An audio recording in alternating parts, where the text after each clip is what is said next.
Wat is kerk? Is dit net 'n koppie koffie op 'n Sondagoggend? Miskien is dit om Bybel te lees of te bid. Is dit dalk 'n kragtige oomblik van aanbidding of net 'n goeie preek?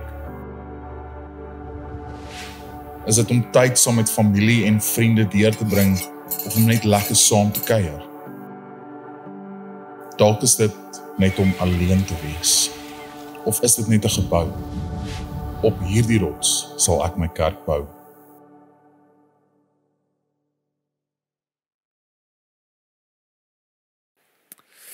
Amen, amen. Welkom van my kant af. Julle lyk lekker, voel julle goed? Amen. Yes, ek is excited vir vanaand. Ons is in week 4 van 'n reeks wat ons so 'n paar weke gelede afgeskop het op hierdie rots. En as jy vir die eerste keer inval vanaand, wil ek jou aanmoedig, gaan vang op. Nou is redelik baie om op te vang. Maar ek gaan vanaand begin deur om vir jou dit in te lei dat in Matteus 16 vind ons 'n gesprek wat Jesus met sy disippels gehad het. Soos vele ander gesprekke, en Jesus het dit gereeld gedoen waar hy sy disippels so stappie nader trek en dan praat hy met hulle. En een van hierdie gesprekke wat ek voel sekerlik die belangrikste is hierdie gesprek wat opgevang is in Matteus 16. Nou daar was baie belangrike gesprekke wat Jesus gehad het, maar hierdie ene is crucial. Hierdie ene is kern en hier's die rede hoekom, want dit is in een enkele vraag wat Jesus na sy disippels rig wat alles verander. Lees saam met my Matteus 16 vers 13 tot 18. Jesus, he asked his disciples, "Who do the people say the Son of Man is?" And they replied, "Some say John the Baptist, and other Elijah, and still others Jeremiah, one of the prophets. But you," he asked them, "who do you say that I am?" And then Simon Peter answered, "You are the Messiah, you're the Son of the living God." And then Jesus responded, he said, "Blessed are you, Simon, son of Jonah, because flesh and blood did not reveal this to you, but my Father in heaven. And I also say to you, Peter, on this rock I will build my church." Hierdie vraag wat Jesus vra, wie sê jy is ek, verander alles. Want jou antwoord tot hierdie vraag is wat jy jou lewe op gaan bou. Jou antwoord tot hierdie een enkele vraag gaan alles wat volg na toe terugkom. Wie glo jy is Jesus vir jou? Jy sien, dit geld nie net vir ons persoonlik nie, maar kom ons maak gou die lysie van die implikasie tot jou antwoord, wie is Jesus vir jou? Jy sien, hierdie is die fondasie van my verhouding met God. Jesus in sy eie woorde sê hierdie, hy sê, ek is die weg, die waarheid en die lewe. Die enigste manier tot die Vader is deur my. So jou verhouding met God is gebou op jou verklaring van wie Jesus is. Dit wie jy sê Jesus is, gaan bepaal hoe jou verhouding met God lyk. Maar dit gaan verder as dit, nee, dit is ook ons verhouding met mense rondom ons. En hier kan jy vir jouself daai lysie maak in die verhoudings in jou lewe. As jy getroud is, jou man of jou vrou, jou huwelik, of jou vriende rondom jou, jou ouers, jou kind wees, jou seun wees. Hoe jy met mense gaan werk, gaan terugkom na jou verklaring van wie Jesus is. Maar dit gaan verder, is ook my roeping, dit wat ek met my lewe doen. As jy hierdie lewe leef, na dit wat jy jou lewe toe rig, jou roeping, jou lewensdoel, gaan terugkom na hierdie een enkele vraag, wie is Jesus vir jou? Maak dit sin? Julle sien, hierdie vraag is belangrik, is krities belangrik. Maar dit geld nie net vir ons persoonlik nie, want in dieselfde manier geld dit ook vir hoe Christus sy kerk bou. Die eerste ding wat ons sien uit hierdie is dat kerk is werklik God se idee. Kerk was nie 'n klomp pastore wat bymekaar gekom het en gesê het, ouens, weet julle wat is 'n goeie idee, 'n goeie voorstel? As ons begin kerk hou, het ons pak stoele uit en ons kry maar net mense bymekaar en ons sing liedjies en ons luister na 'n preek en dis ons idee nie, glad nie. Kerk as Christus se liggaam is 'n Godgebore idee. Dis sy hart vir ons. Dis sy begeerte vir ons. Kerk is nie 'n mensgemaakte ding nie. Sê selfs dat Jesus is die hoof van sy kerk. It's everything built on Jesus. Sonder Jesus maak kerk nie sin nie. Hoekom sit ons hier? Hoekom kom ons elke week by mekaar en sit op maroonstoele en laat die aircons op vol blaas hardloop sodat ons 'n uur en 'n half kan saambring? Is dit 'n mens se idee? Nee. Vat Jesus uit hierdie prentjie uit en niks van hierdie maak sin nie. Maar ek wil ook hierdie vir jou wys dat kerk is ook familie. Ons het 'n preek so 2 weke terug gedoen oor hierdie, is dat as kerk nie familie bevat nie, dan maak dit ook nie sin nie. Dit is 'n klomp vreemdelinge wat bymekaar kom en vir 'n uur en 'n half in mekaar se agterkoppe vaskyk. Dit maak net nie sin nie.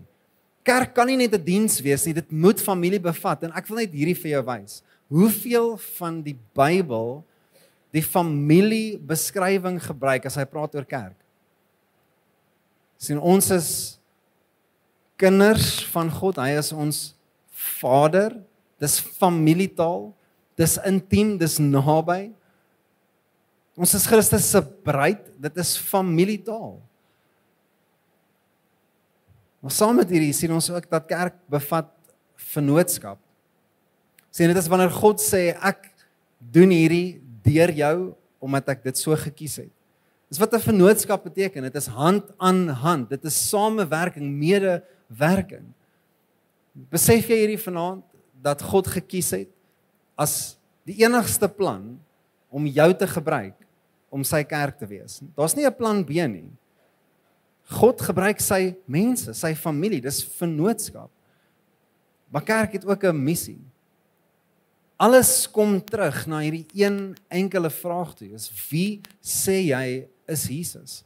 Want die antwoord op daai vraag, gaan die res van die goed inkleer. Ek wil ratte verwissel vir 'n oomblik en ek wil iets vir jou wys, dat Jesus self verklaar het dat hy 'n missie op sy lewe gehad het. Jesus self het gelewe met hierdie gedagte dat my lewe, my 33 jaar in ten volle God, maar ten volle mensliggaam, gaan ek my lewe rig na 'n enkele missie toe. En Jesus het 'n paar keer in die skrif vir ons hierdie gewys. Hoor gou wat sê Lukas 19 vers 10. Jesus se eie woorde. Want die seun van die mens het gekom om die verlore mense te soek en te red. Jesus was nie vir 'n oomblik confused oor hoekom hy hier is nie. Hy het duidelikheid gehad in wat sy missie, sy roeping moes wees. Johannes 3 vers 16, die baie bekende, want so het God die wêreld liefgehad, dat hy sy enigste seun gegee het, sodat elkeen wat hom glo, nie verlore sal gaan nie, maar die ewige lewe sal hê. Jesus het duidelik geweet wat sy roeping was. En in sy laaste woorde op die kruis, voordat hy sterf, spreek Jesus die woorde tetelestai. En die losvertaling in Afrikaans is dit is volbring, it is completed. Soos wat Jesus terugkyk oor die laaste 33 jaar, soos wat hy gefokus was op sy missie, maak hy hierdie verklaring, dit is volbring. Wat is dit? Wat was dit?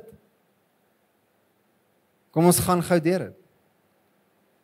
Jesus het op die kruis ten volle ons redding vir ons bewerk. Dat daar niks is wat ons nog hoef by te gevoeg het tot dit nie. Ons is gered.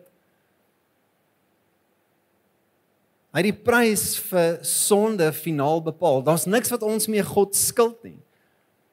Daar's nie meer 'n enkele poging wat ons hoef aan te wend om op te maak vir ons tekortkome of verlede of val nie. Hy het teen volle daai prys betaal. Hy sê dit is volbring. Dis tetelestai. Hy het ons versoen met God en in geregtigheid laat staan, dat wanneer God na my en jou kyk, dan sien hy Jesus. Hy sien nie eers jou verlede nie. Die skrif help ons so mooi. Dit sê God het ons vergewe en hy onthou ons verlede nie 'n oomblik nie. Hy kan nie jou sonde sien nie. Jesus het dit volkome weggevat. Hy het die dood oorwin. Hy staan uit die dood uit op. Hy gee vir ons nuwe lewe en hy verslaan die vyand. Sou jy sê dat Jesus se woorde, dit is volbring, it is finished, was genoegsaam? Dit wat he set out to accomplish, he did that. Dit is klaar, ons hoef niks meer daarby te voeg nie, né? Jy sal saamstem? Maar wat gaan jy sê as ek vanaand vir jou sê? Dat Jesus nog werk oorgehad het na die kruis. Dat dit nie al was nie. Want vir 40 dae lank, nadat hy uit die dood uit opgestaan het, verskyn Jesus aan meer as 500 mense met iets om te sê. Met iets om te doen. He had unfinished business. Die uitspraak wat Jesus gemaak het op die kruis, dit is volbring, was dit wat hy moes doen. Hy het dit gedoen, teen volle. En ons is met God versoen, en ons het nuwe lewe, en hy het die vyand verslaan, en hy het alles gedoen wat geen mens kon doen nie. Dit is 100% volbring. That is finished. But what was unfinished, was dat hy aan ons sy missie wou oordra. Hoor gou wat skryf Paulus, 1 Korintiërs 15 vers 17. Hy sê, I want to make it clear to you, brothers and sisters, that the gospel that I preach to you, which you received, on which you have taken your stand, and by which you are being saved, if you hold on to that message that I preached to you, unless you believe in vain. For I passed to you as the most important, which I also received, that Christ died for our sins according to the Scriptures, that he was buried and that he was raised on the third day according to the Scriptures, and that he appeared to Cephas and then the 12, and then appeared to over 500 brothers and sisters at one time, which most of them are still alive, but some have fallen asleep. And then he appeared to James and to the rest of the apostles, and to last of all, he appeared to me. Jesus dra vir 40 dae in sy hart die begeerte dat sy mense sy afgehandelde werk sou verder vat. Dat die oomblik toe hy uit die dood uit opstaan, was dit nie net klaar en verby nie, maar dat daar iets gelos was vir elkeen van ons. A life of mission.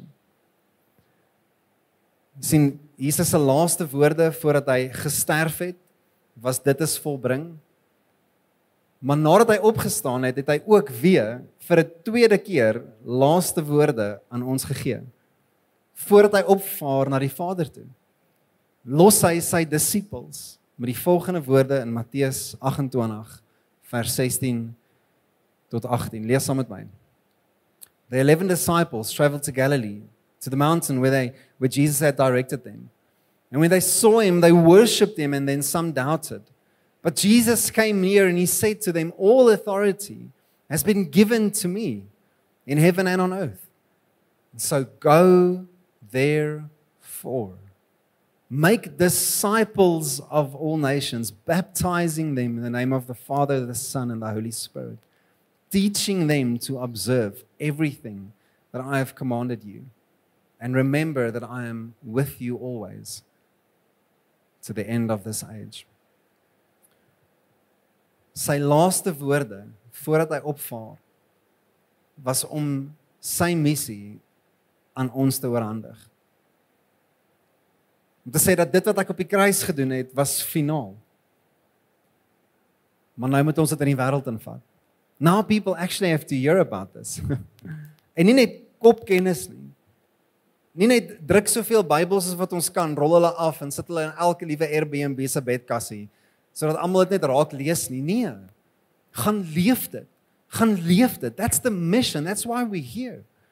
Dis hoekom dat toe na die kruis, Jesus nie net almal wat in hom glo, woep, opgevat het hemel toe en gesê het, okay ons, nou kan ons relax nie. Nee. There's unfinished business. Selfde belofte, Jesus sê, ek verlaat julle, maar ek stuur vir julle my gees. Ek sal saam met julle wees in hierdie. We have unfinished business. Ek wil net vir 'n oomblik stil staan by die gedagte van laaste woorde. En ek weet nie of jy so eksistensieel dink soos ek. Dis gewoonlik wanneer jy skoolgoed was of gras sny. En jy wonder vir jouself, wat gaan my laaste woorde wees? Het jy al aan gedink? Is dit net ek wat sulke somber gedagtes dink? Ek wonder nogals, wat gaan my laaste woorde wees? Ek hoop hier is iets soos eina of ouch of oeps nie. Oeps, poep. Dis klaar. Ek hoop hier is dit nie. Maar jy sou dink, you would assume, dat ietsie van jou laaste woorde nogals moet krag dra, nee, dit moet iets beteken. Ek hoop ons sê ietsie sinvol as ons laaste woorde. Unlike 'n paar van hierdie ouens, die bekende Winston Churchill, sy laaste woorde voordat hy gesterf het, was I'm bored with it all. En toe sterf hy. Eina. Dit klink vir my soos iets om na toe terug te gaan nie. Elvis Presley, sy laaste woorde was I'm going to the bathroom to read. En hy het nooit weer teruggekom nie.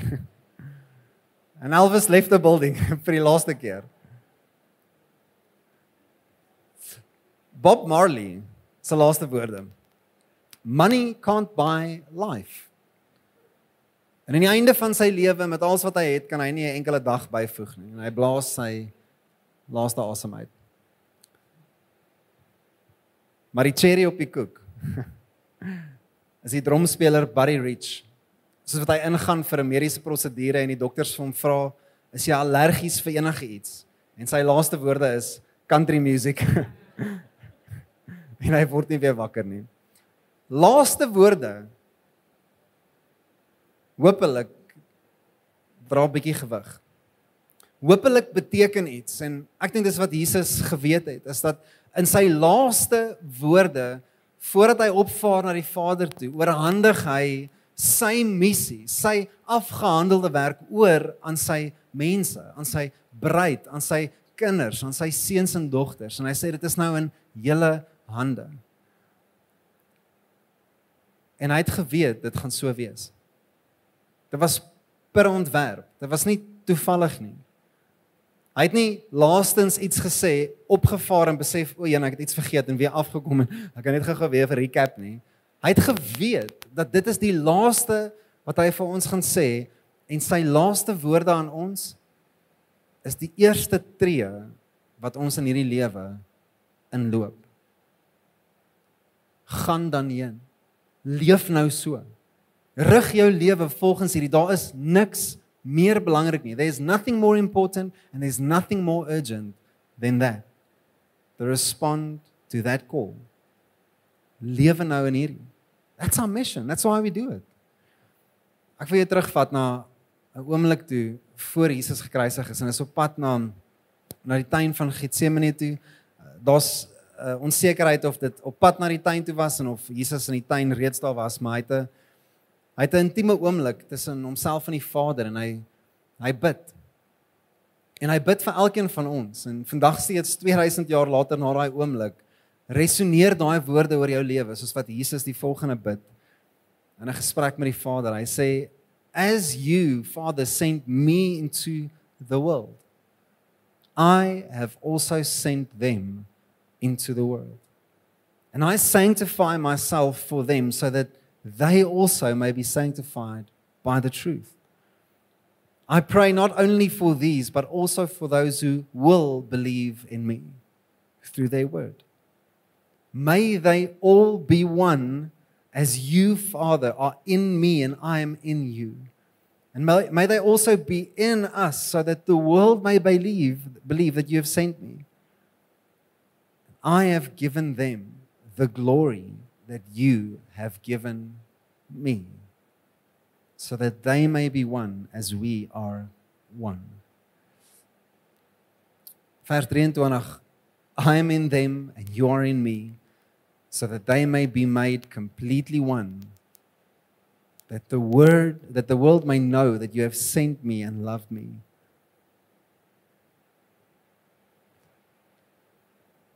Jesus het geweet dat hy gaan sy missie, hy sê, the glory that you have given me, I've given to them, sal ek oorhandig in hulle hande.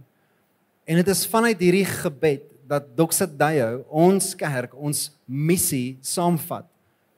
En dit staan op daai banner daar ook, waar ons vanaand mense gaan doop. En as jy in Doxa al vir 'n rukkie is saam met ons, Doxa Deo, die heerlikheid van God, kom uit Habakuk uit 'n belofte, dat die hele aarde, die hele wêreld sal in die kennis van God sal oorvloed wees. That we would know, dis die inhoud van Jesus se gebed, that they would know, I am in them, they are in me. En ons trek hierdie 3 stellings, dis 3 statements van ons missie, trek ons uit hierdie gebed uit. Knowing God, loving people and impacting my world. Om God te ken, om mense lief te hê en om my wêreld te verander. Dis ons roeping, that's our mission. En ek wil vir 'n oomblik stil staan by hierdie en ek wil dit baie prakties soos wat die worship team opkom. Wil ek vir jou wys dat ons hart is werklik om hierdie missie uit te leef. There's nothing more important, there's nothing more urgent. Wanneer ons sê ons het 'n hart dat mense God sal ken, is dit nie net kopkennis nie. Dis nie wanneer hulle sensus doen in Centurion en almal merk nou maar net Christen, want is maar minder werk as om te verduidelik as ek sê other nie. Ons merk nou maar net ek is 'n Christen. Maar in 'n intieme verhouding met God kan staan. Om te kan sê ek ken my Skepper, ek hoor sy stem en ek beleef God. En ek rig my lewe op dit. Dat ek actually kan sê ek ken Jesus persoonlik en intiem. Ons het daai bord daar agter opgesit en bo op daai bord staan each one reach one. Wat ons gesê het, ons gaan nie net kerk speel nie. Ons gaan nie net bymekaar kom en liedjies sing en na 'n preek luister en huis toe gaan en Burger King kry nie. Ons gaan ons mission, ons missie ernstig opvat. Dat daar mense is wat ons van weet, wat genuine verlore en gebroke deur hierdie lewe gaan. Wat ons weet, hulle het nie 'n verhouding met God nie. En dit breek ons hart, ons vat dit ernstig op. En so ons gaan bietjie later gaan ons vir jou 'n video wys wat Jules vir ons gemaak het oor die hart vir mense wat regtig verlore is. Maar 'n baie praktiese ding is as ons praat van om mense lief te hê, to really love people, soos wat Jesus dit gedoen het. Dan sien ons 2 onmiddellike behoeftes raak en daar's 'n lys van baie meer. Daar is regtig baie meer, maar hierdie is 2 goed op ons voorstoep. En die eerste ene is dat daar honderde hawelose mense in Centurion is. Homeless people, honderde. Wat onmiddellike behoeftes het. Klere en kos. Maar 'n baie dieper ding onder dit. Daar's 'n baie dieper ding onder dit. En ons wil kom en 'n Jesus hart, 'n Jesus liefde oordra aan mense wat hoop opgegee het. Wat totaal en al verwyderd lewe. So ons vat Street Store as 'n geleentheid om dit te doen. 1 keer 'n jaar kom ons bymekaar en ons bemark en ons gaan haal mense wat ons weet behoefte het en ons bedien mense op 'n 1-tot-1 vlak en ons spreek van die behoeftes aan soos kos en klere, but that's not the point. En so hier's 'n geleentheid vir jou om te sê ek wil actually deel vorm van hierdie mission. As ek in hierdie kerk is, dan is ek daai dag daar. That's the mission of our church. We love people and we love them well. En ons bedien mense en ons vertel hulle van Jesus. Maar ander een is ons enkel mamma dag. En ek wil hierdie met jou deel. Daar is soveel van ons mammas en jou ma is dalk 'n enkel mamma of jy weet dalk van 'n enkel ma. Wat regtig sukkel om net die basiese goed bymekaar te hou, soos om 'n huishouding net te laat funksioneer.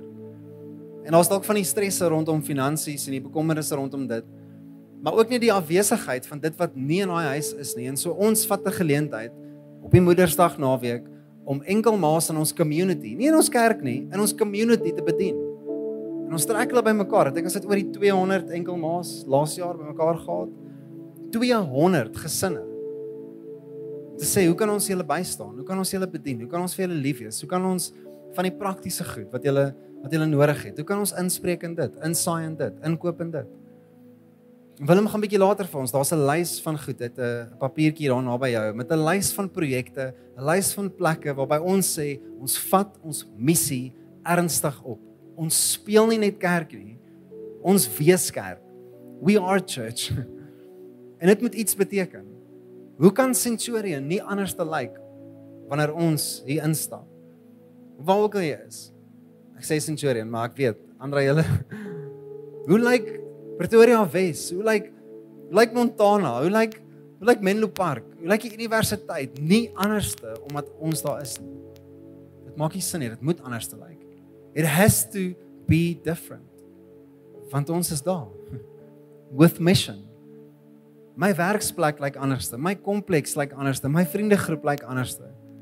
Want ek leef hierdie missie. En so ons gaan vanaand in 'n tyd van bediening ingaan waar ons worship team jou net wil bless. So jy kan daar sit en 'n oomblik dalk vat waar jy net in jou hart vir jouself vra, het ek al regtig ingekoop op dit wat Jesus se hart gearresteer het? That which arrested the heart of Jesus, has it truly arrested mine? Het ek al in my hart ja gesê? Vir Here gebruik my. Matthys Pinaar is een van die ouens wat saam met ons hier in die kerk is. Hy is in die oggende meestal hier. Maar hy sê hierdie so mooi en dit het my so gebless. Ek wil net sy woorde vanaand steel. Hy sê it is our 1% availability and God's 99% ability which makes it possible. God verwag nie van jou om wonders te doen nie. Hy doen die wonders. Hy verwag van jou, wees net bereid en beskikbaar. Steek dit jou hand op, sê net Here, gebruik my. Honestly, gebruik my, daar waar ek is. Op 'n baie eenvoudige, baie normale manier. Just use me. Dis wat kerk is. Dis hoekom kerk bestaan. Dis nie net die pastore nie, dis nie net Willem en Saan en Heinrich en Linden en hulle moet dit nou maar doen en ons wil net bywoon nie. Dis jy.